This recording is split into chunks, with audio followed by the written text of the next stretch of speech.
Thunder Blows Online TV. Thunder Blows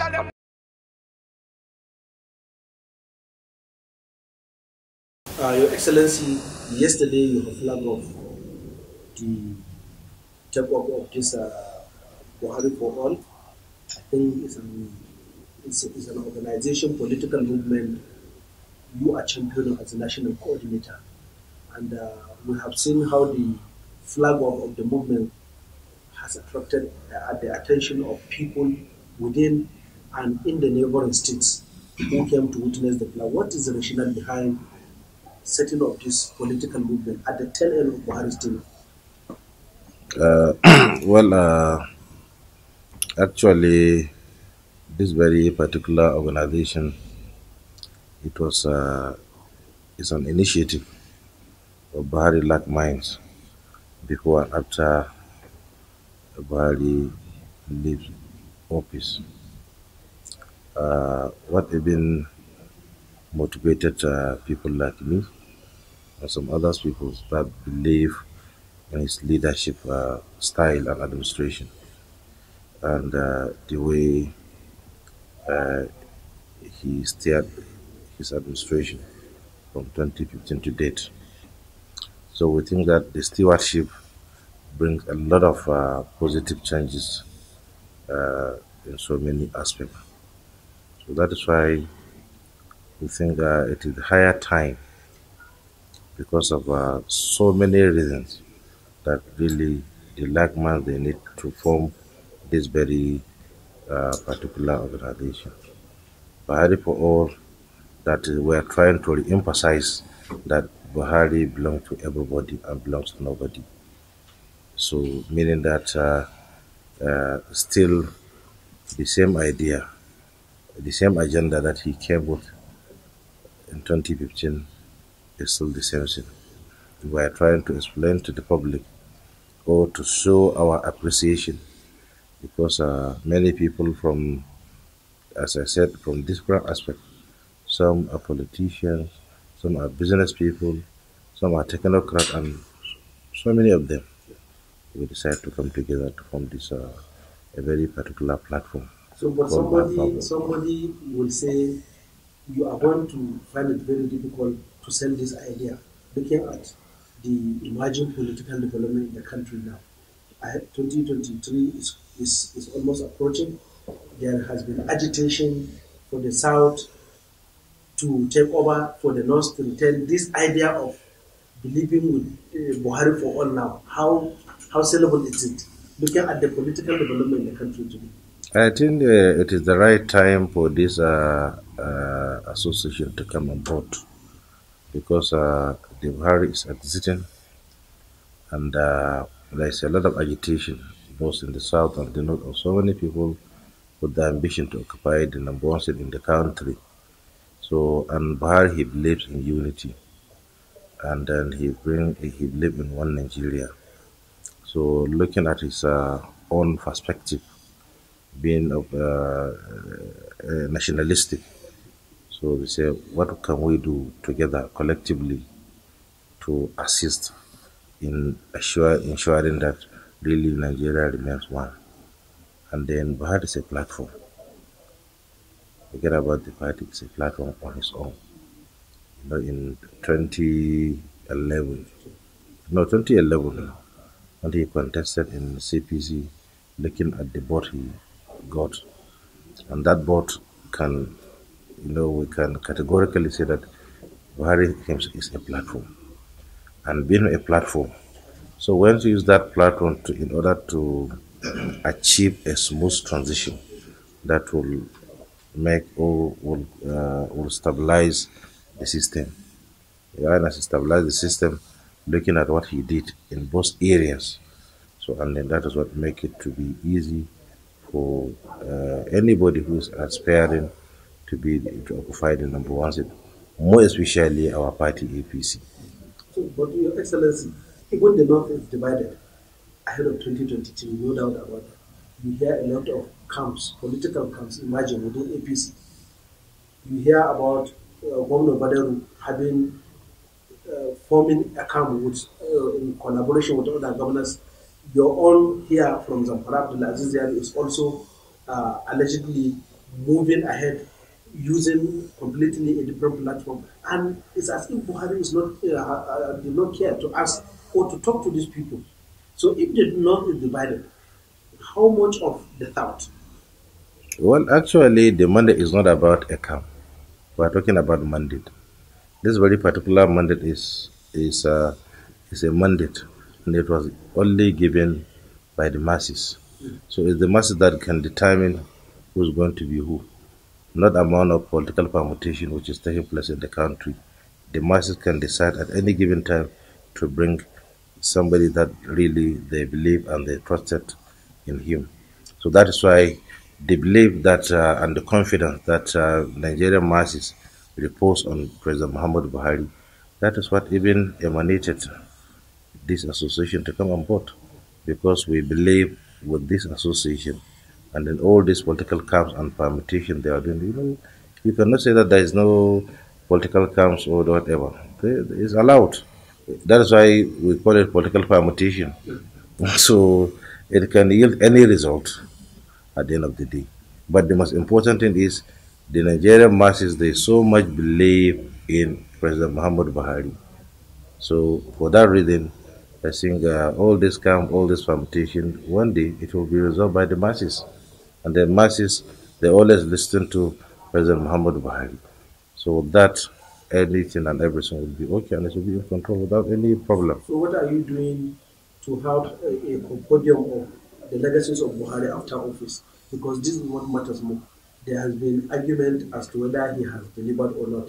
But I'm sure you have facts to present to Nigerians that his stewardship has been able to change things from the way he made them. What effort are you doing now to put this perspective of public domain? What he has been able to do, cutting across all sectors?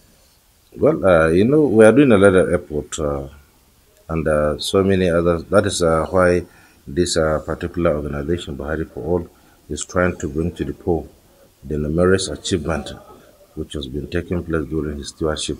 And then that achievement is in there, it will serve as a legacy, not to Buhari alone, but to Nigerian masses who believe in him. So I think we're all out to tell the Nigerians really what exactly this particular administration achieved.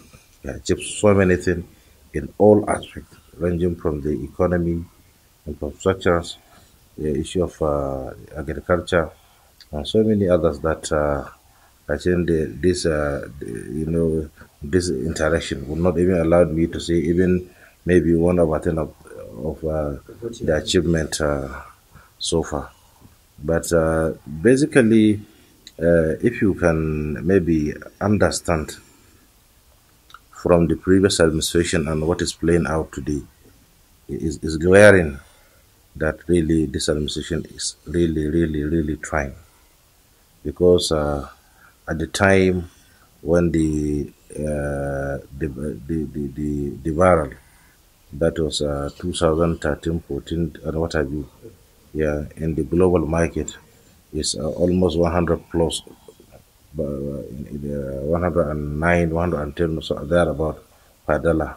But this administration, it almost crashed to less than $20 per barrel, and still were able to make some impact.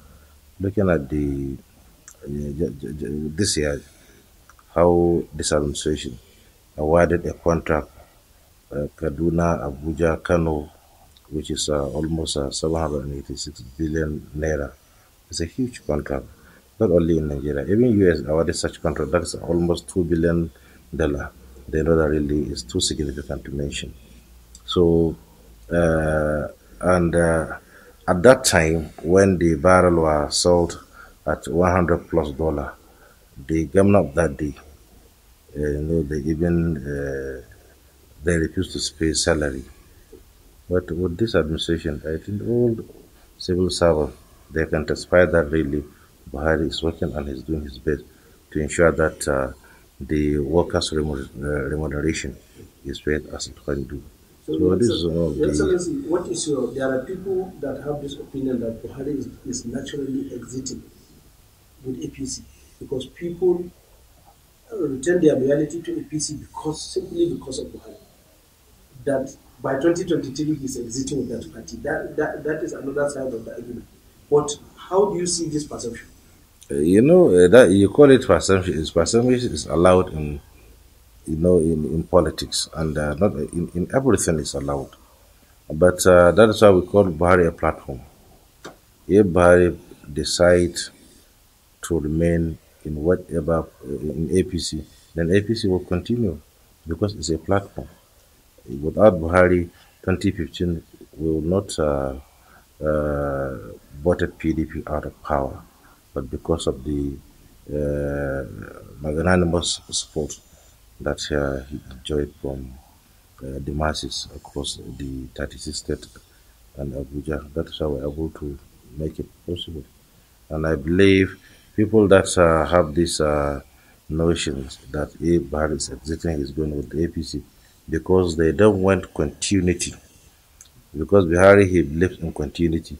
When he returned from his just recent trip from London, he was asked a question: "What Nigeria are they expecting from this your trip? Since now you are back," he said, "Continuity." So many people they are trying to give a different interpretation, but basically, he himself he know that he is exiting, but because he's planning to have a smooth transition, that is why he said a continuity. So anybody who is planning for continuity, that means APC is going to continue beyond 2023. So I think maybe the opposition, they should be ready to have another more areas of being opposition party. I think that is the. Go ahead. So, I just want to ask this question. Nigeria is one, the only that. And secondly, the political parties have their ruling system. Two-term tenure will go, then after the South will take over. I don't know if you have. Okay, he will aspire in any of the political platform because I think this and that we are talking, the issue of zoning is only maybe just a local arrangement because it is allowed by our own country constitution. You can aspire and then going by the so many agitation which is coming off that there must be zoning because you serve your areas, you serve this and that. This thing is just, for me, is a political mischief. That is my understanding about it. Because zoning at times, they only bring it if they want to intimidate maybe some political opponent. If maybe they see that somebody from the south, he has the clout. They say that if they want to maybe stop his ambition, they'll bring the issue of zoning. So I think that is one of the reasons. But for example, let's say somebody is in APC and then Buhari serves his 8 years, and then the Nigerian masses they need that person to be their next leader, and then that very particular mandate is not for the party, it's people's mandate. So people's mandate cannot be subjugated by whatever arrangement because you cannot infringe someone's right. Because for me, the issue of zoning is even impinging some people's right. But what I'm saying is, because of maybe what you said earlier, that Nigeria is one, we believe in Nigeria is one, and then we are enjoying the unity of this our great nation. So whatever that maybe some people they can sit down to decide without sentiment, based on interest, I think it's going to be adaptable or acceptable to all on sundries. So that no, we are doing this because we need to be one, we need to be united, but not based on sentiment. Even an electorate now, you cannot bring sentiment to ask him to vote for your sentiment. You will not do that. He has interest, and he's know what he's doing. But Your Excellency, there are people who believes inability of APC to shift power to the south will definitely bring a very, very bad setback to the chances of APC, because you cannot talk of APC without specifically the Southwest, because we have to acknowledge their contribution in 2015. Bola Tinubu in specific is all out to demonstrate that particular political capacity. He was in Kano, he was all over the north. How do you think we can reconcile this issue of Southwest agitating for presidency in APC? And how do you think denying them this opportunity will not bring a setback for APC in 2022? Well, I think there is no setback for APC not giving the automatic power to the South. There's not that. As you said that Bola Tinubu, he was in Kano. I maybe decide, I'm not the, he's a governor, quite sure he has so many colleagues, but I may decide, I myself, as an ordinary Niger, to be in Lagos tomorrow and to say that me too, I want to contest based on the, so I can, it's an aspiration. So I think that one is just maybe he only visited Kano just to see friends and others and well wishers, which I believe you too. You have so many friends in the south that you can decide to visit them. So maybe, but that one is not in any way is not in any way a problem to our party. So how are you going to convince typical northerners who have an impression that Buhari's administration has done so much, even to the southeast, the Igbo part of the country, than he is supposed to do for the north? Not because their argument is major rail lines now are put out across all the southeast and the southwest. I mentioned it's all over linking south-south with the southeast, and now the Yarobala. Now, when you talk about the major roads Fashola is doing, they said almost 70% of accessible roads are all linked to the south. People are complaining that even the typical Zaria to Sokoto road cannot be picked by Buhari within 6 years. How do you think, as an association, you can convince Nigerians that Buhari has also done well for the north? Well, that is the area that I honestly am highly interested in such question. And because Buhari, he said he's for all. Nigeria is for all of us. And then he always used to prioritize the people's needs.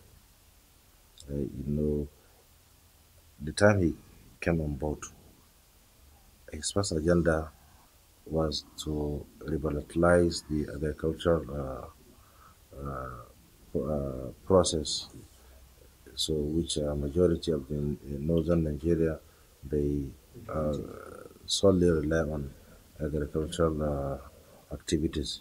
Most of the areas they are agrarian communities, and then because of what he invested in that, you can see even the rice that we are consuming today, I think almost 90% is a locally produced rice, which if me and you were asked a day like this will come within shortest period of time, we would say no, it will not happen. So what he did is he boosted the economy of both north and south by this project. And there are so many projects which was taking place in the north. Look at this, the ongoing project of this Taraba Mambila project. So this one alone, you can say is something. And look at this AKK gas that is coming down to Kaduna, and by so doing, I think North has automatically, sprout economically and business-wise, because they are really we are coming on. And this railway they are doing linking south to this is all because we need to do it, because our transport system before the Buhari administration is totally collapsed. But now he is trying to bring them on board. So bringing them on board, it has to be both north and south. Look at what the rail project that which is linking Nigeria to Niger. So look at he's trying to do something that will be beneficial and economically to be more advanced then other people are looking at it. So how many look at the people that even try to decampaign the whole project, but because the goodwill, so that is why the project is still continue, and then they're still doing it in the betterment of the system and the betterment of the people from that region. So somebody asked me last time, see how Buhari is executing so many projects in South, West, South. I say the Southwest is Nigeria, Southeast is Nigeria. So the same thing with Northeast, Northwest. There are so many projects which is taking place. Look at this Northeast Development Commission, the amount of money invested in that Northeast Development Commission just to rehabilitate the Northeast.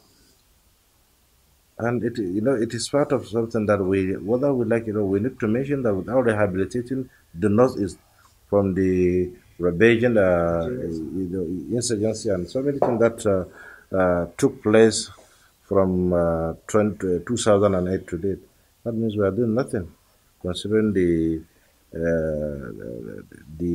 impact they have economically and what they contributed to the nation's economy. So honestly, we need to collectively to disabuse mind of people that they think Buhari is working for one region or the other.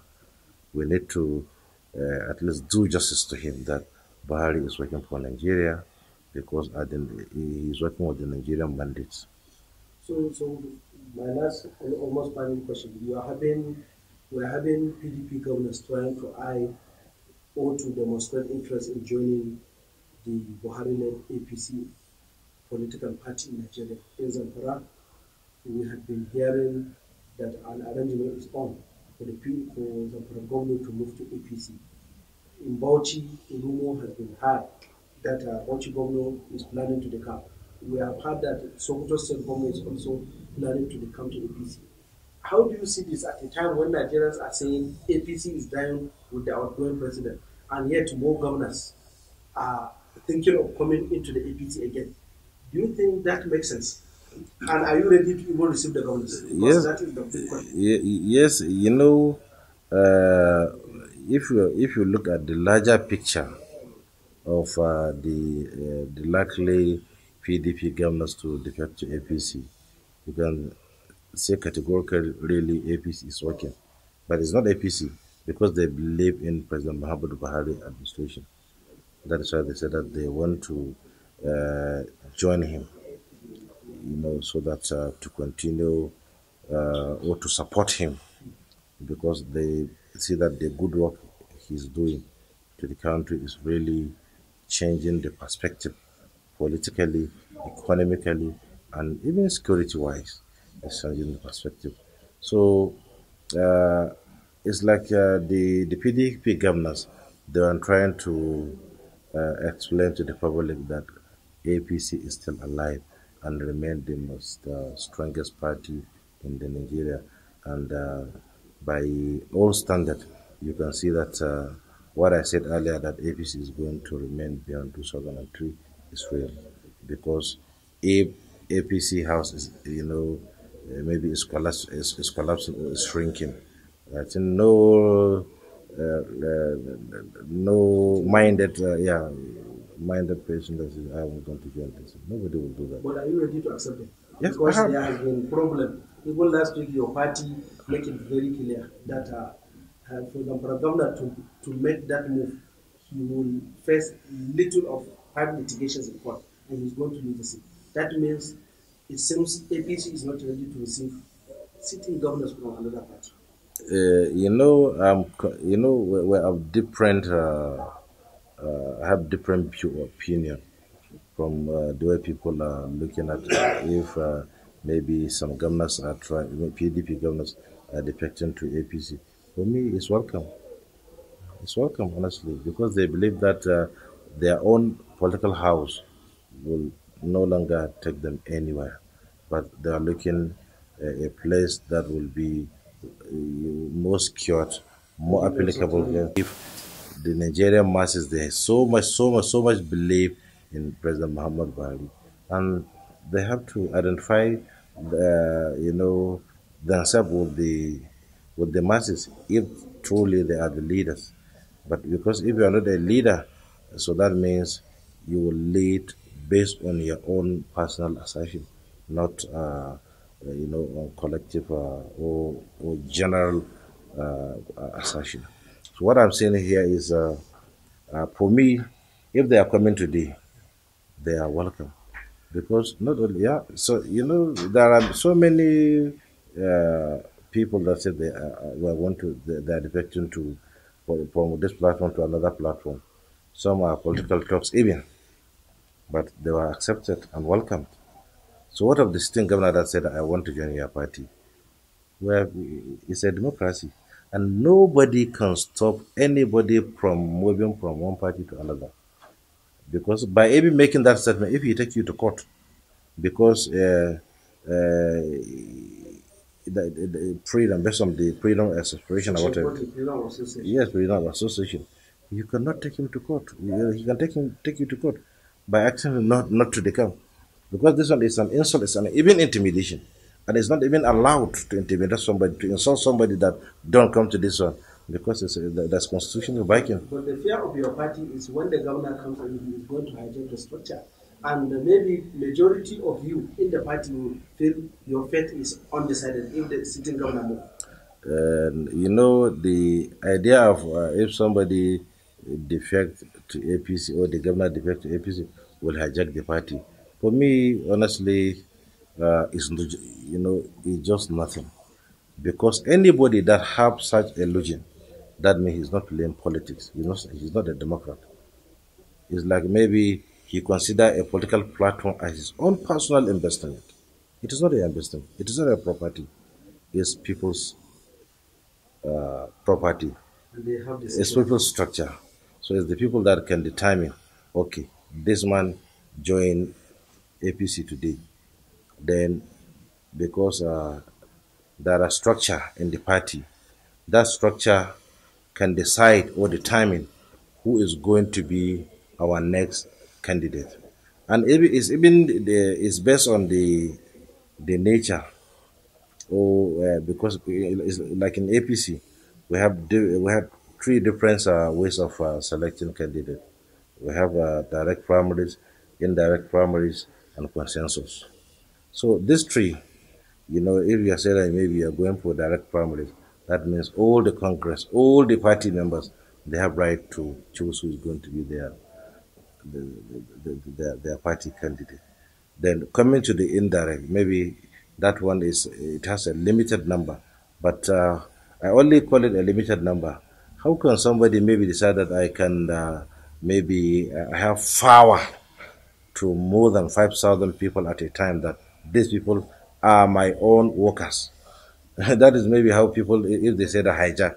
Unless maybe if these 5,000 people, which maybe constitute the structure of the party, that were given mandate to select who is going to be the party candidate, that is during party primaries. So if you know that these people, they are not your personal workers, so that means there's not like hijacking. They have interest, and then they can, but whosoever they think that really these people, this man can lead you, and if we voted him as our party candidate, he's going to win. So even then, the third option, the consensus, is not even working now because of the sentiment. So therefore, I think these two options, there's nobody, whosoever is coming to the party. You know what happened in Zampara 2019? Well, you know what happened. Where are we today? We lost to PDP because uh, what placed out that I need to have all. Nobody will have all. So, but let's assume the governor decided to come, and the other party stakeholders decided to approach the court for litigation. Are you going to be a party to litigation? No, no, no. I'm not, because there is no basis for that. There's no basis, honestly. All the consequential orders that many people are talking about, even though this one is for, it's for the, For a party, no, no, I mean it's for the court and some others, what do you call it, the barristers or whatever. So it is the appeal to say something about it. But for me, How many governors defected to one political party, from one party to another party, and nothing will happen to him? And even I saw so many on the social media what they were saying on the consequential that I just in respect to Matola's issue. But for me, this is because they say that they declared PDP not him. So it's just maybe people they don't know how it takes political party to be on ballot. You cannot be on ballot unless somebody is on that ballot. So because PDP, they have candidate, that is why they're on ballot. So the governor and others people that that enjoyed our in-house fight, so they're all in PDP ballot. Maybe let's say example, the Supreme Court said all the votes secured by APC are wasted, and that particular order affected the validity of the candidates. Yes. Yeah, it's the same, honestly. Because if to say for me, the only problem that I see from the previous judgment, they were not supposed, going by the constitution, even the Supreme Court, they were not supposed to boycott the APC board. They were not. They don't have that right. They know that. But they say that they are not court of law. They are court of technicality. So they are not looking at the law. If they are looking at the law, you cannot because this one is someone mandate. So you are disfranchising the mandate of more than 580 something just like that. It's not allowed, honestly. But since they did what they did, but what is on ground now is the Matole and others, they come on board because of our in-fight. So our in-house fight, that is that is what they are enjoying, and it's left for them. If they see that really there is no greener person in PDP, they want to join APC, let them come so that we'll continue with other aspirants to aspire. Your opinion alarm that there is individual opinion in APC now? Yes, because we have listened to the Stupid Senator Marapo clearly that APC, the court, is ready to drag Matol into 5 litigations. When you say APC, inclusive of he said, I'm coming. So now, Aminu Jaji is now taking a different dimension. No, I Does think this alarm that there is a division of opinion? I think he didn't. I didn't understand me well, but I think he's talking on the basis, maybe on some people that he discussed with them. I discussed with him before he came to Uso, and I said I have no objection whatsoever on Matole coming to PDP, and I stand so. And the issue of litigation, anybody who's ready to go, take him into court. If he defected, they can go. But you will be a party. I'm not party to that. I'm waiting for 2023 to come so that we'll see what is going on. Thunder Blows Online TV. Thunder Blows Online